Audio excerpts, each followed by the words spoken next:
ನಮಸ್ತೆ ವೀಕ್ಷಕರೇ, ವಿರಾಟ್ ನ್ಯೂಸ್ ಚಾನಲ್ಗೆ ನಿಮ್ಮೆಲ್ಲರಿಗೂ ಸ್ವಾಗತ. ಕೇಂದ್ರ ಸರ್ಕಾರದ GST ಸಮಿತಿ ಸಭೆ ಹೊಸ ಸ್ಲ್ಯಾಬ್ನಲ್ಲಿ ಯಾವುದೆಲ್ಲ ಕಡಿಮೆ ರೇಟ್ ಆಗಿದೆ, ಯಾವುದು ಜಾಸ್ತಿ ರೇಟ್ ಆಗಿದೆ ಅಂತಂತೂ ನಾವು ನಿಮಗೆ ತಿಳಿಸ್ಕೊಡ್ತಾ ಹೋಗ್ತೀವಿ. ಅದಕ್ಕೂ ಮುಂಚೆ ನಮ್ಮ ಚಾನಲ್ನ ನೀವು ಸಬ್ಸ್ಕ್ರೈಬ್ ಮಾಡಿಲ್ಲ ಅಂದರೆ ದಯವಿಟ್ಟು ಸಬ್ಸ್ಕ್ರೈಬ್ ಮಾಡ್ಕೊಳ್ಳಿ ಮತ್ತು ಬೆಲ್ ಬಟನ್ ಮೇಲೆ ಕ್ಲಿಕ್ ಮಾಡಿ.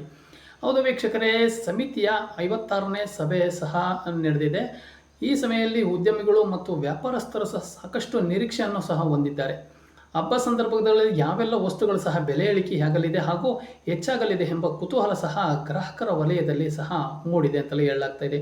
ಇನ್ನು ಏನೆಲ್ಲ ನಿರೀಕ್ಷೆ ಇದೆ ಅಂತೆಲ್ಲ ನೋಡೋದಾದರೆ, GST ಸುಧಾರಣಾ ಮೂಲಕ ವರ್ತಕರ ವಲಯದಲ್ಲಿ ದೀಪಾವಳಿ ಉಡುಗೊರೆ ನಿರೀಕ್ಷಿಸಬಹುದು ಎಂತಂದು ಪ್ರಧಾನಿ ನರೇಂದ್ರ ಮೋದಿ ಅವರು ಸಹ ಈ ಹಿಂದೆ ಸಹ ಹೇಳಿದ್ದರು. ಆದರೆ ಅದರಲ್ಲಿ ಹಲವು ವಿಭಾಗಗಳಲ್ಲಿ ತೆರಿಗೆ ಕಡಿತವಾದ ನಿರೀಕ್ಷೆ ಇದೆ. ಸಮಿತಿಯಲ್ಲಿ ರಾಜ್ಯ, ಕೇಂದ್ರಾಡಳಿತ ಪ್ರದೇಶಗಳ ಹಣಕಾಸು ಸಚಿವರು ಇದ್ದಾರೆ. ಹಾಲಿ ಇರುವ -5%, -12%, -18%, -28% ತೆರಿಗೆಯ 4 ಹಂತಗಳಲ್ಲಿ ಸರಕುಗೊಳಿಸುವ ಸಹ ಸಾಧ್ಯತೆಗಳೇ ಇದೆ ಅಂತಲೂ ಸಹ ಹೇಳಲಾಗ್ತಾ ಇತ್ತು. ವೀಕ್ಷಕರೇ, ಕೇಂದ್ರ ಸರ್ಕಾರದ ಈ GST ಪರಿಷ್ಕರಣೆ ವಿಷಯದಲ್ಲಿ ಯಾವ ವಸ್ತುಗಳ ಅಗ್ಗವಾಗಲಿದೆ ಅಂತಂದು ನಾವು ನಿಮಗೆ ಈಗಾಗಲೇ ಸಲ್ಲಿಕೆಯಾಗಿರುವ ಪ್ರಸ್ತಾವನೆಯಂತೆ -28% ತೆರಿಗೆಯನ್ನು ಸಹ -18% ಇಳಿಸಲು ಸಹ ಸಚಿವರ ಸಮಿತಿ ಒಪ್ಪಿಗೆಯನ್ನು ಸೂಚಿಸಿದೆ. ಹಾಗೆಯೇ -18% ತೆರಿಗೆ ಸ್ಲ್ಯಾಬ್ನ -12% ಇಳಿಕೆಯಾಗಿದೆ. -12ರದ್ದು -5% ಕ್ರಮವಾಗಿ ಇಳಿಕೆಯಾಗಲಿದೆ. ಸರಕು ಮತ್ತು ಸೇವಾ ತೆರಿಗೆಯಲ್ಲಿ ಸಹ ವಿಶಾಲ ಅರ್ಥದಲ್ಲಿ ಮೆರಿಟ್ ಅಥವಾ ಸ್ಟ್ಯಾಂಡರ್ಡ್ ಎಂದು ವರ್ಗೀಕರಿಸಲಾಗಿದೆ. ತಂಬಾಕು ಮತ್ತು ವಿಲಾಸ್ ವಾಹನಗಳಿಗೆ ಸದ್ಯ ಇರುವ -42% ಟ್ಯಾಕ್ಸ್ ಮುಂದುವರಿಯಲಿದೆ ಅಂತಲೂ ಸಹ ಹೇಳಿದ್ದಾರೆ.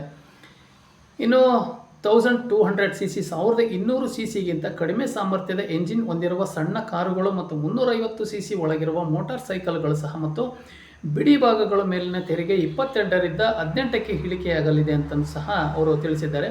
ಹೋಟೆಲ್ ಮತ್ತು ಮನರಂಜನಾ ಕ್ಷೇತ್ರಗಳಲ್ಲಿ ಈವರೆಗಿನ ಇದ್ದ -12% ತೆರಿಗೆಯಷ್ಟು -5% ಇಳಿಕೆಯಾಗಿದೆ. ಇನ್ನು ಕ್ಯಾನ್ಸರ್ ಔಷಧಿ ಮೇಲಿನ GST ರದ್ದು, ಔಷಧಿ ಮತ್ತು ಇತರ ವೈದ್ಯಕೀಯ ಉಪಕರಣಗಳ ತೆರಿಗೆಯ ಮೇಲಿನ -12ರಿಂದ 5% ಇಳಿಕೆಯಾಗಲಿದೆ ಅಂತಲೂ ಸಹ ವೈಯಕ್ತಿಕ ಆರೋಗ್ಯ ಮತ್ತು ಜೀವ ವಿಮೆಗೆ ಸಹ ತೆರಿಗೆ ವಿನಾಯಿತಿಯನ್ನು ಸಹ ಕೇಂದ್ರ ಸರ್ಕಾರ ಕೊಟ್ಟಿದೆ ಅಂತಲೇ ಹೇಳಲಾಗ್ತಾ ಇದೆ. ಇನ್ನು ದಿನನಿತ್ಯ ಬಳಸುವ ವಸ್ತುಗಳಾದ ಪನ್ನೀರ್, ಪಿಟ್ನಾ ಫ್ರೈಸ್, ಕಾಕ್ರಾ, ಹಣ್ಣಿನ ರಸ ಮತ್ತು ಎಳನೀರು, ಮಜ್ಜಿಗೆ, ಚೀಸ್, ಪಾಸ್ತಾ ಮತ್ತು ಐಸ್ ಕ್ರೀಮ್ ಅಗ್ಗವಾಗಲಿದೆ. ಇವುಗಳ ಮೇಲಿನ ತೆರಿಗೆ 12ರಿಂದ 5% ಇಳಿಸುವ ಸಾಧ್ಯತೆ ಇದೆ ಅಂತಂದು ಸಹ ತಿಳಿಸಿದ್ದಾರೆ. ಇನ್ನು ಕೃಷಿ ಕ್ಷೇತ್ರದಲ್ಲಿ ರಸಗೊಬ್ಬರ ಬೆಲೆ ಇಳಿಕೆಯಾಗಲಿವೆ ಅಂತ ಹೇಳಲಾಗ್ತಾ ಇದೆ. ಕೃಷಿ ಕ್ಷೇತ್ರಕ್ಕೆ ಅಗತ್ಯವಿರುವ ಸಲ್ಫ್ಯೂರಿಕ್ ಆಸಿಡ್ ಮತ್ತು ನೈಟ್ರಿಕ್ ಆಸಿಡ್ ಮತ್ತು ಅಮೋನಿಯಾ ಮೇಲಿನ -18ರಿಂದ 5% ಇಳಿಕೆ ಮಾಡಿದ್ದಾರೆ ಅಂತಲೂ ಸಹ ತಿಳಿಸಿದ್ದಾರೆ. ಇನ್ನು ಜವಳಿ ಕ್ಷೇತ್ರದಲ್ಲಿ ಸಿಂಥೆಟಿಕ್ ಯಾರ್ನ್, ಕೈಮಗ್ಗದ ನಾರಿನ ನೂಲು, ಕರಕುಶಲ ವಸ್ತುಗಳ ಮೇಲಿನ 12ರಿಂದ 5% ಈ ತೆರಿಗೆಯನ್ನು ಇಳಿಸಿದ್ದಾರೆ ಅಂತಲೂ ಸಹ ಹೇಳಲಾಗ್ತಾ ಇದೆ.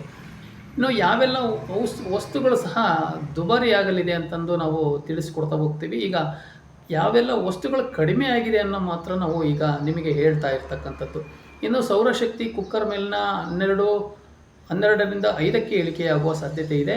ಇನ್ನು ಸ್ಟೇಷನರಿ ಸಾಮಾನುಗಳನ್ನು ಸಹ ಒಂದು ಇಳಿಕೆಯಾಗಲಿದೆ ಅಂತಲೇ ಸಹ ಹೇಳಲಾಗ್ತಾ ಇದೆ. ಇನ್ನು ಸಣ್ಣ ಪುಟ್ಟ ಒಂದು ಗೃಹ ಬಳಕೆ ವಸ್ತುಗಳು ಸಹ ಒಂದು ಕಡಿಮೆ ಆಗಲಿದೆ ಅಂತಲೂ ಸಹ ಹೇಳಲಾಗ್ತಾ ಇದೆ.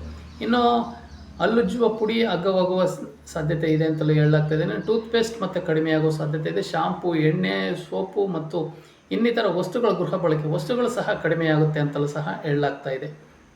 ಇನ್ನು ಹೋಟೆಲ್ ಉದ್ಯಮಗಳಿಗೆ ಸಹ ಕೊಠಡಿಗಳ ಬಾಡಿಗೆ ಮೇಲಿನ ತೆರಿಗೆಯು ಸಹ 12ರಿಂದ 5% ಇಳಿಸುವ ಸಾಧ್ಯತೆ ಇದೆ ಅಂತಲೂ ಸಹ ಹೇಳಲಾಗ್ತಾ ಇದೆ. ಇನ್ನು ಯಾವೆಲ್ಲ ವಸ್ತುಗಳು ಸಹ ದುಬಾರಿ ಆಗ್ತವೆ ಅಂತ ನಾವು ನಿಮಗೆ ತಿಳಿಸ್ಕೊಡ್ತಾ ಹೋಗ್ತೀವಿ. ವಿಲಾಸಿ ಮತ್ತು ಹಾನಿಕಾರಕ ವಸ್ತುಗಳಾದ ತಂಬಾಕು, ಪಾನ್ ಮಸಾಲ ಮತ್ತು ವಿಲಾಸಿ ವಾಹನಗಳು ತೆರಿಗೆ ಮೇಲಿನ -40ರಲ್ಲೇ ಮುಂದುವರಿಯ ಸಾಧ್ಯತೆ ಇದೆ ಅಂತಂದು ಬ್ಯಾಟರಿ ಚಾಲಿತ EV 20 ಲಕ್ಷ ಮೇಲಿನ ವಾಹನಗಳ ಬೆಲೆ ಈಗಿರುವ -5ರಿಂದ GST 18% ಏರಿಕೆಯಾಗಲಿದೆ. 40 ಲಕ್ಷ ಮೇಲಿನ EV ವಾಹನಗಳಿಗೆ -40ರಷ್ಟು ತೆರಿಗೆಯನ್ನು ಸಹ ಪಾವತಿಸಬೇಕಾಗುತ್ತದೆ ಅಂತಂದು ಈ ಸಂದರ್ಭದಲ್ಲಿ ತಿಳಿಸಿದ್ದಾರೆ. ಇನ್ನು ಕಲ್ಲಿದ್ದಲು ಮೇಲಿನ GST 5ರಿಂದ 18% ಏರಿಕೆಯಾಗಲಿದೆ. ಇದು ವಿದ್ಯುತ್ ಶುಲ್ಕದ ಮೇಲಿನ ಪರಿಣಾಮ ಬೀರಲಿದೆ ಅಂತಲೂ ಸಹ ಹೇಳಲಾಗ್ತಾ ಇದೆ. ಇನ್ನು 2500ಕ್ಕಿಂತ ಮೇಲಿನ ಪ್ರತಿ ಸಿದ್ಧ ಉಡುಪಿನ ಈಗಿರುವ 12% GSTಯನ್ನು 18% ಏರಿಸುವ ಸಾಧ್ಯತೆ ಇದೆ ಅಂತಲೂ ಸಹ ಹೇಳಲಾಗ್ತಾ ಇದೆ.